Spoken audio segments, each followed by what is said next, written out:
Bonjour et bienvenue sur cette vidéo dans laquelle je vais vous parler de l'utilisation du CO2 comme fluide frigorigène dans les installations de froid commercial.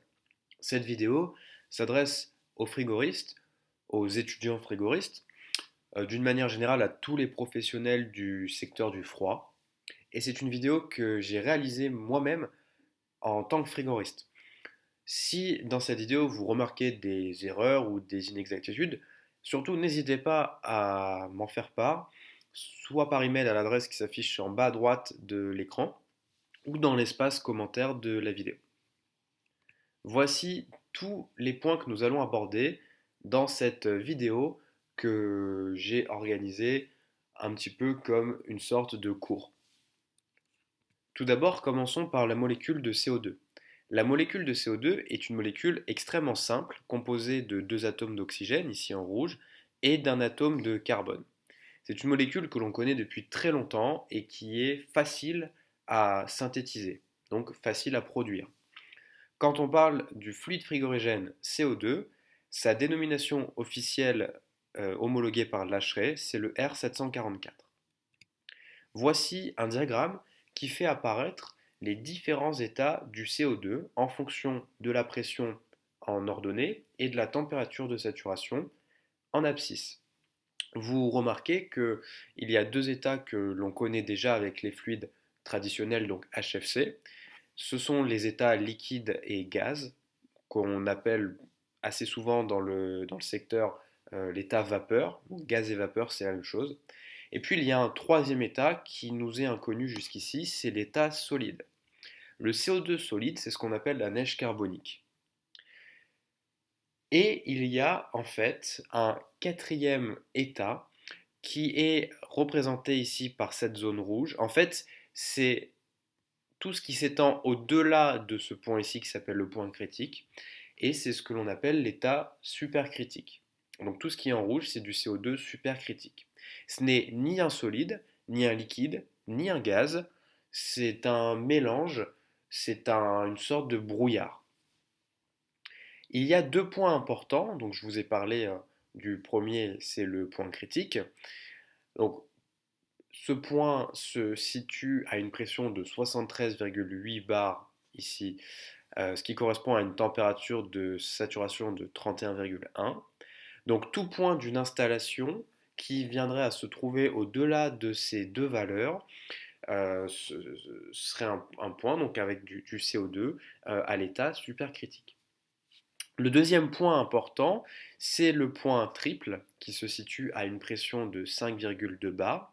C'est le point auquel, donc si on est dans ces conditions-là, on va avoir cohabitation des trois états, solide, liquide et gaz. Il est important de connaître la valeur de pression de ce point parce que lorsque l'on charge une installation, si l'on vient injecter du liquide directement dans une installation où la pression qui y règne est inférieure à celle du point triple, on a risque de former de la neige carbonique dans la tuyauterie ou bien dans le réservoir. Donc il faudra garder en tête, il faudra retenir en fait de ce diagramme, surtout le point triple, et donc de charger une installation dans un premier temps uniquement avec du CO2 sous forme de gaz, donc CO2 vapeur, jusqu'à atteindre la pression du point triple, 5,2 bar, et ensuite on pourra injecter du liquide sans aucun risque de former de la neige carbonique. Le deuxième diagramme, qui doit rappeler des souvenirs à pas mal de frigoristes, c'est le diagramme enthalpique du R744. Ce diagramme est un diagramme assez classique pour ce qui est en dessous du point critique. Donc en fait tout ce qui est en dessous de cette ligne rouge. On a à gauche la zone du liquide surfroidi. Ici la cloche avec en dessous le mélange à la saturation, avec différents titres en vapeur. Donc je vous rappelle que ce côté-là, c'est la courbe de Bulle, où on a les premiers, où on a les premières bulles en fait de vapeur. Plus on va vers la droite, plus on augmente le titre en vapeur. On arrive ici à la courbe de Rosé, et ici nous avons la zone donc des vapeurs surchauffées. Donc c'est la zone où on n'a que de la vapeur. Le point triple est matérialisé ici par cette droite, et le point critique se trouve au sommet de la cloche. La zone donc, qui se trouve au-dessus du point critique, c'est la zone dite supercritique. Donc c'est là que l'on retrouve notre CO2 à l'état un petit peu spécial, un peu brouillard, qui n'est ni liquide, ni mélange liquide-vapeur, ni vapeur. Une installation avec un cycle de fonctionnement comme celui-ci, qui possède tous ces points en dessous du point critique, est une installation dite subcritique, littéralement en dessous du point critique. Donc ici nous avons la compression, la désurchauffe, la condensation, le surfroidissement, la détente, l'évaporation et la surchauffe. Donc voici le cycle d'une installation subcritique. A l'inverse, une installation transcritique possède un ou plusieurs points de fonctionnement dans la zone supercritique. Donc ici par exemple, vous voyez que la fin de la compression a dépassé le point critique. Donc on est bien en zone supercritique. Donc c'est une installation transcritique. Donc voici la différence entre une installation subcritique en jaune et une installation transcritique, un cycle transcritique en bleu. Alors, une des raisons qui fait un fort attrait pour le CO2 depuis ces dernières années, c'est son faible GWP. Donc, pour rappel, le GWP est un indice qui traduit l'impact global sur le réchauffement climatique d'un fluide frigorigène. Par exemple, le GWP du R404A est de 3900, alors que celui du CO2 n'est que de 1. En comparaison avec deux hydrocarbures, vous voyez que c'est toujours le CO2 qui gagne. Le seul fluide frigorigène ayant un GWP inférieur à celui du CO2, donc c'est l'ammoniac, qui a un GWP de 0. Pour mettre en comparaison, donc par exemple le R744 et le R404A, perdre 1 kg dans l'atmosphère de R404A reviendrait à perdre 3,9 tonnes de CO2. Alors le R744 a d'autres propriétés qui nous intéressent. Il est non inflammable.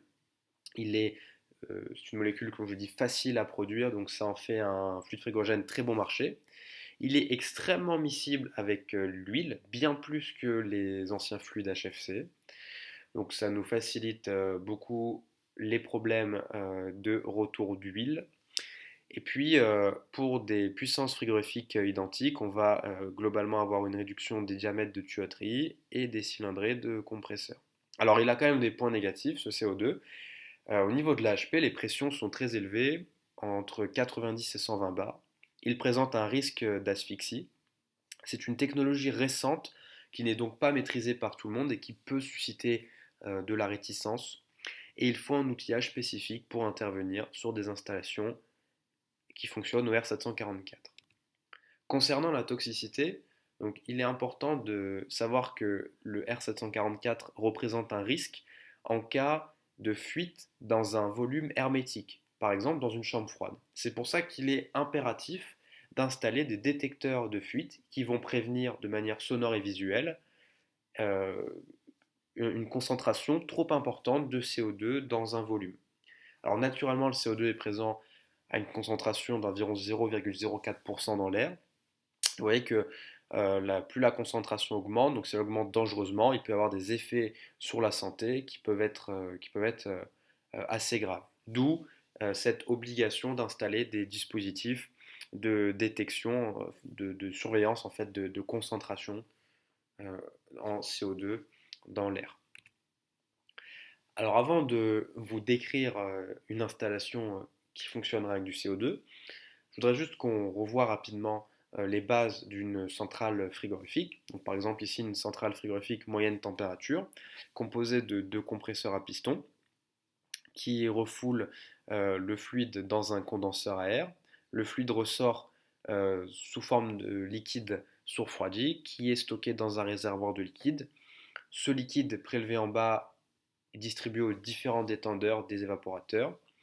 Il s'évapore donc dans les évaporateurs, en ressort surchauffé et le cycle continue.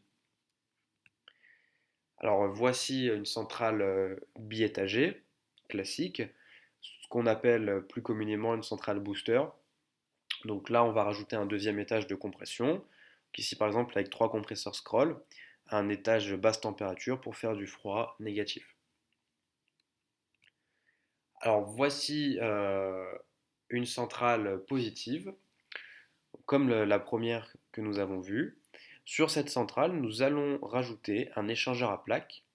D'un côté, passe du R404A qui s'évapore à une température de moins 10 degrés Celsius, donc de ce côté-là de la plaque.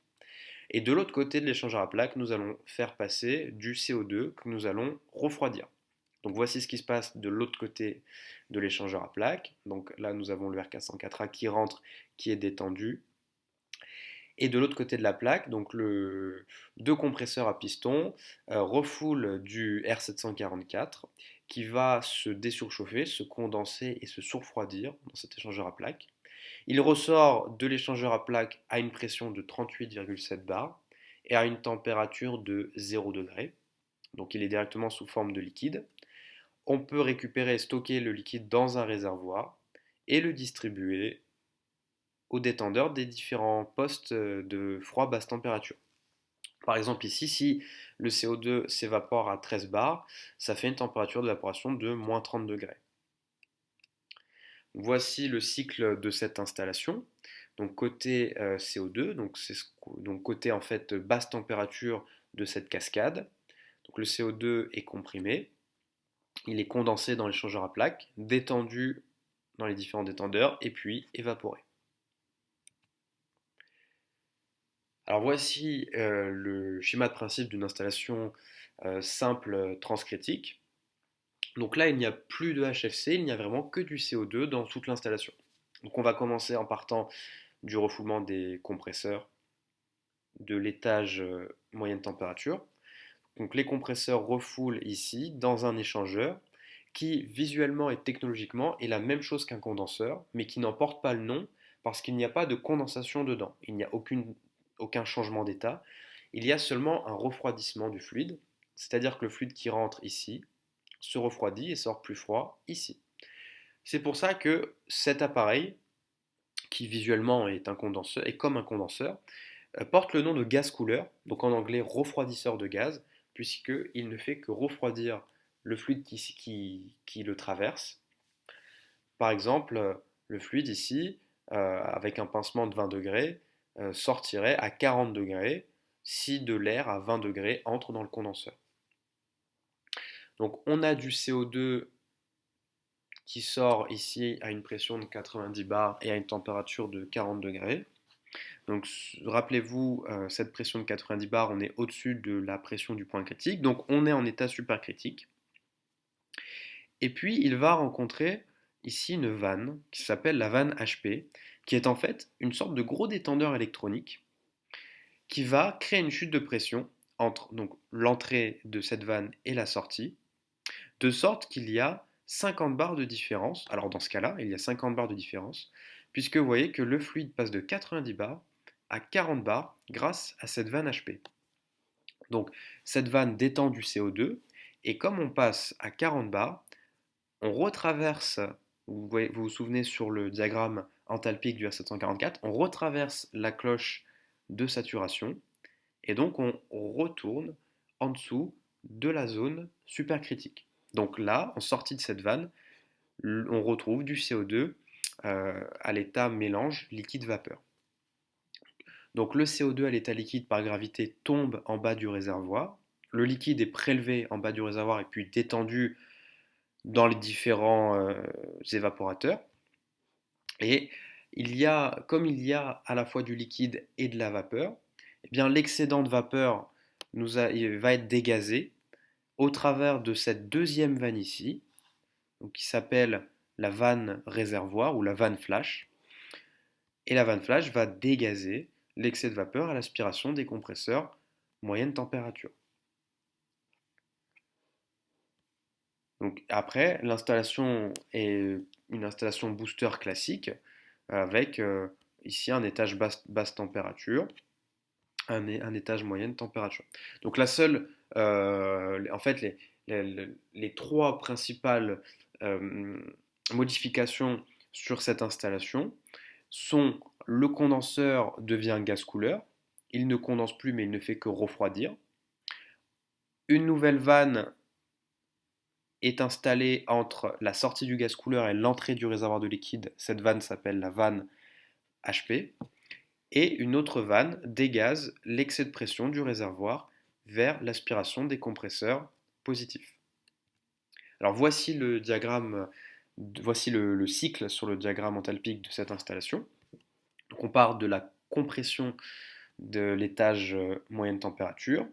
Donc vous voyez que le fluide ne fait que se refroidir, donc il est toujours ici à l'état supercritique. Vous voyez bien qu'on est au-dessus du point critique.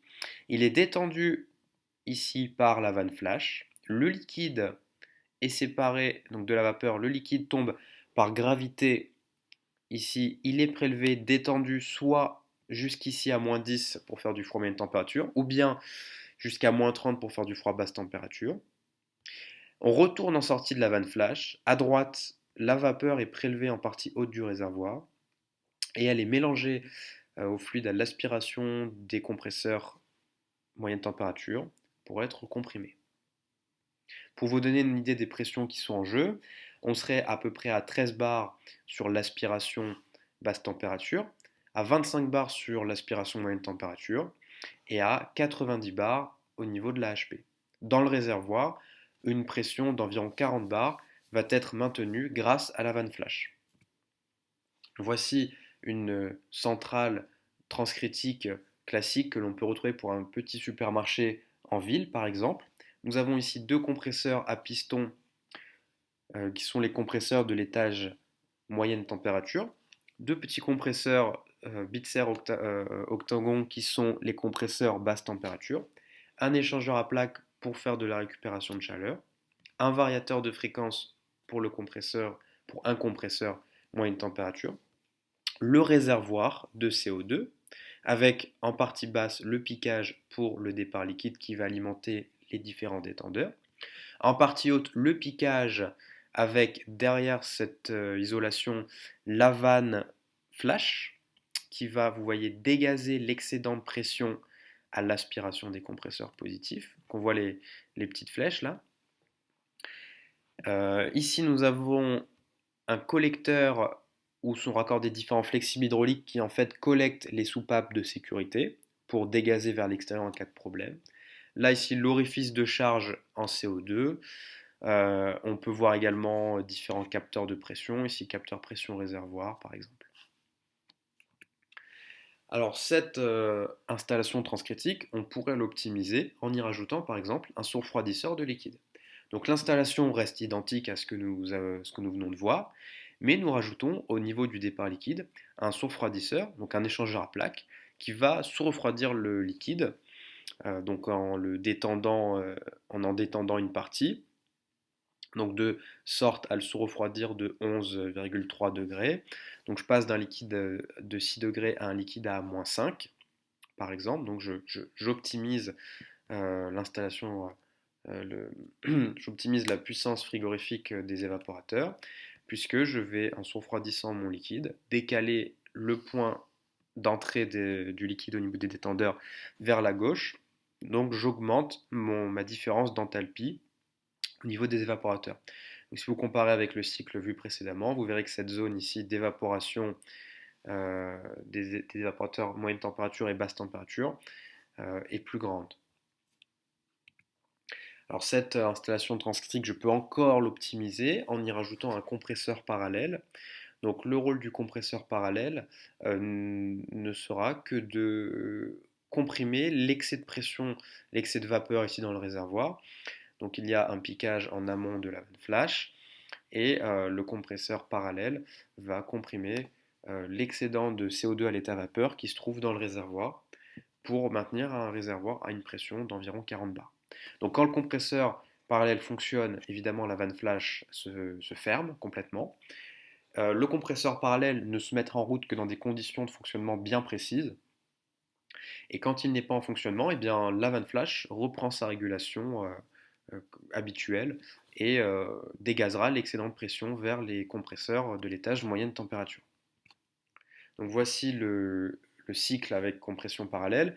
Donc j'ai volontairement écarté les deux compressions, donc celle du parallèle en vert et celle de la moyenne température en bleu, mais en vrai elles seraient confondues, hein. Donc on voit bien qu'elles sont parallèles l'une à l'autre, donc d'où le nom compression parallèle. Donc si on détaille un petit peu, donc au niveau du refoulement, donc le CO2 se refroidit dans le gaz couleur, il est détendu par la vanne HP, le liquide est sous-refroidi, enfin est prélevé en bas du réservoir puis est sous-refroidi. L'excédent de vapeur prélevé en point haut du réservoir de CO2 est comprimé, donc rejoint l'aspiration du compresseur parallèle, est comprimé et ça rejoint donc le, le refoulement commun de la centrale. On pourrait ajouter à cette centrale un multi-éjecteur, donc le multi-éjecteur en remplacement de la vanne HP. Le multi-éjecteur est une solution d'Amphos dont voici une représentation schématisée. Il est composé en fait de différents éjecteurs qui sont contrôlés par des solénoïdes. Donc ces éjecteurs, vous voyez, en fait, mélangent de la pression HP en sortie du gaz couleur avec de la pression à l'aspiration des compresseurs moyenne température. Il résulte de ce mélange donc du fluide qui va alimenter le réservoir de CO2. Donc comme ce multi-éjecteur met en jeu ces trois pressions, on va trouver dessus un transducteur de pression HP, la pression d'aspiration moyenne température et la pression qui règne dans le réservoir. Alors comment est-ce que ça fonctionne? Donc voici un schéma d'un éjecteur. La pression HP, donc, je vous rappelle, de l'ordre 90 à 120 bars, donc en sortie du gaz couleur, rentre dans un éjecteur où il y a une forme conique. Et c'est un processus, en fait, un procédé de conservation d'énergie. Vous voyez que la section de ce cône se réduit énormément entre l'entrée et ce point-là, de telle sorte que le fluide va accélérer en vitesse, donc va gagner de la vitesse, qu'on appelle l'énergie cinétique. Et comme il y a conservation d'énergie, en prenant de la vitesse, il perd de la pression. Voilà.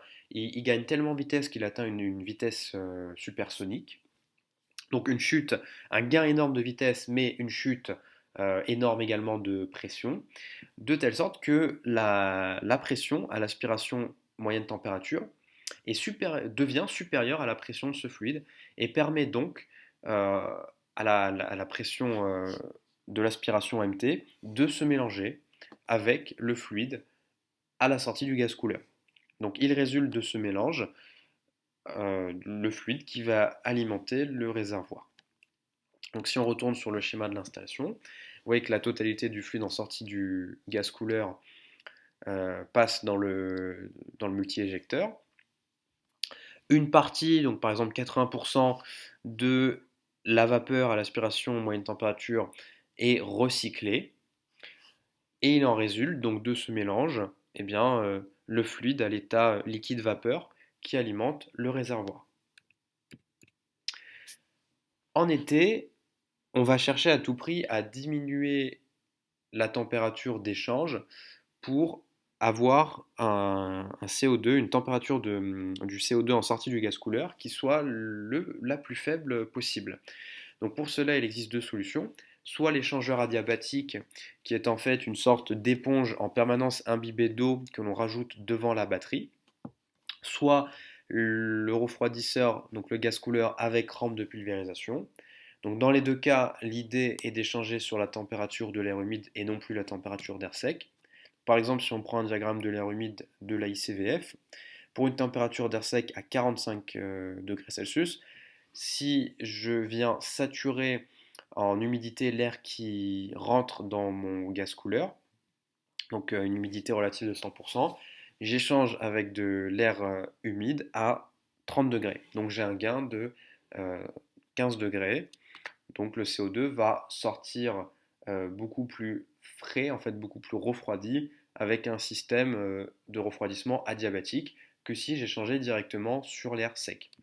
Qu'au niveau du diagramme, cela se traduit par une différence, donc je vous ai mis en rouge si on échangeait sur l'air sec avec donc de l'air à 45 degrés, et avec le système adiabatique, où avec le point de sortie du gaz couleur passe de ici à ici, et le gain, en fait, est au niveau du titre en vapeur, à la sortie de la vanne flash, puisque plus je me décale vers la gauche, plus je vais avoir un petit titre en vapeur, donc directement du liquide exploitable pour faire du froid. Comme vous le savez, on utilise du liquide, on détend du liquide pour faire du froid. La vapeur ne nous sert à rien, donc cette vapeur, c'est du travail en plus en fait pour les compresseurs.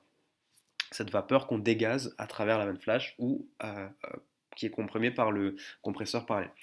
Donc, vous voyez, par exemple, en 45 degrés, j'ai un titre en vapeur de 0,8, donc 80% de vapeur en sortie de vanne flash, alors qu'avec le système adiabatique, je ne suis plus qu'à 70%, donc je gagne 10% de liquide à la sortie de ma vanne flash.